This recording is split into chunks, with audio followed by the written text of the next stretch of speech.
I cannot wish away a difficult neighbor. I mean, that is a reality, however unpleasant it may be. Sir, since independence, Indian foreign policy has moved from a phase of hyphenation to dehyphenation with Pakistan. But some recent events suggest that some degree of rehyphenation. So how do you see it, and does it indicate a gap between our policy intent and diplomatic outcome?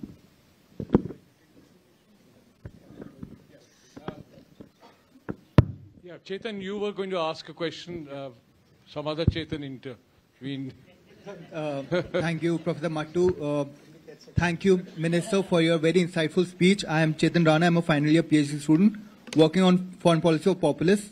My question is, like you emphasize a lot on neighborhood in your speech, right? And you talked about how the world today is very complex, but India's neighborhood has been a challenge from times of Nehru to today, right? The nature or the forms of those challenges have changed, but it has been a challenge. So my two-part question is, one, how do you evaluate the success or failure of neighborhood first policy, considering the reality that neighborhood will always be a challenge? And B, can India rise while not being able to accommodate India's neighborhood properly? Look, the first question about hyphenation.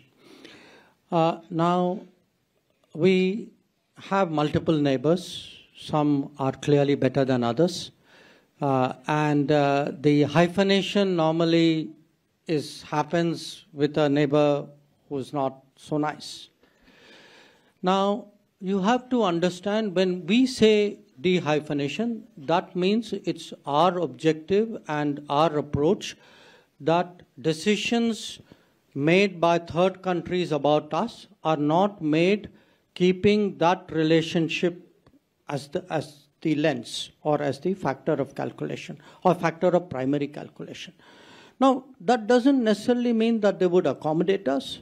I think you will always see attempts, to balance us off, or if there is a situation, to use that situation for their own ends. That is the competitive nature of international politics.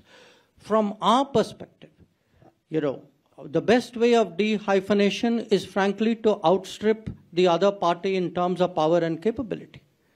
And today, I can tell you as a person who travels, meets people, I've just come from a UN session, the kind of equivalence that I would hear when I joined the Foreign Service, when I left JNU and entered the Foreign Service in the 1970s, Ambassador Sybil would vouch for a decade before that. Nobody talks like that anymore, So I cannot wish away a difficult neighbor. That is a reality, however unpleasant it may be. But what I have to do is to make myself impactful enough and in a way attractive enough that the relationship is primarily one which is based on my own capabilities and my virtues and my contributions. And I think that is broadly happening. So the neighboring case will keep trying, in a way to intrude into that conversation and try to carve out a place for themselves. In a way, extrapolating on that for the neighborhood first. Look, neighborhood first, first of all, let me say one thing.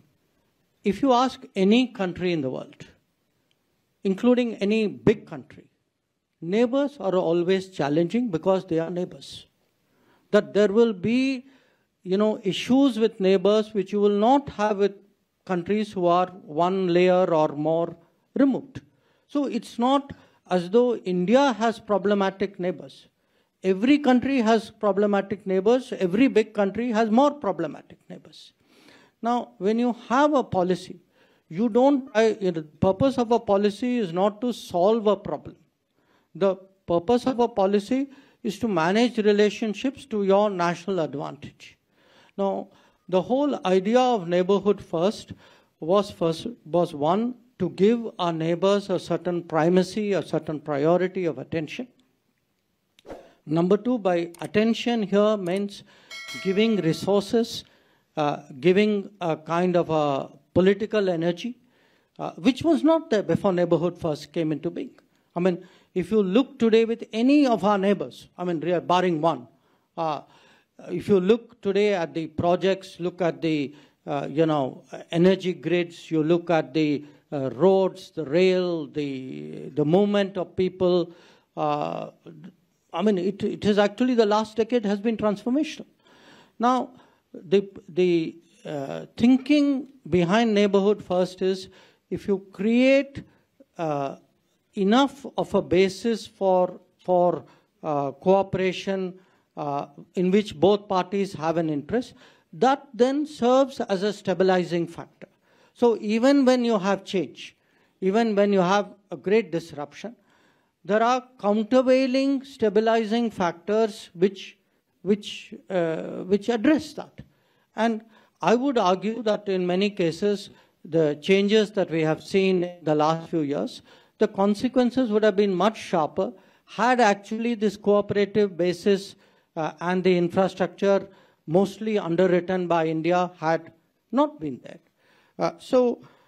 And your point about accommodating neighbors, yes, we do try to accommodate neighbors. In fact, we do more than accommodate neighbors. If you look at the kind of support we extended to Sri Lanka during its economic crisis, or the kind of support we give even today to the Maldives, or what we did during COVID, or the kind of fuel and fertilizer supplies that we gave after the Ukraine conflict started. So we have gone, as my remarks I said, we need to become the go-to country because we are the largest. We are the common neighbor to the entire region. But that doesn't prove, it against other, interests that they may have, positions they may take. So we can accommodate them to the extent our national interest allows them to do so. Where our national interest requires otherwise, we have to deal with that as well.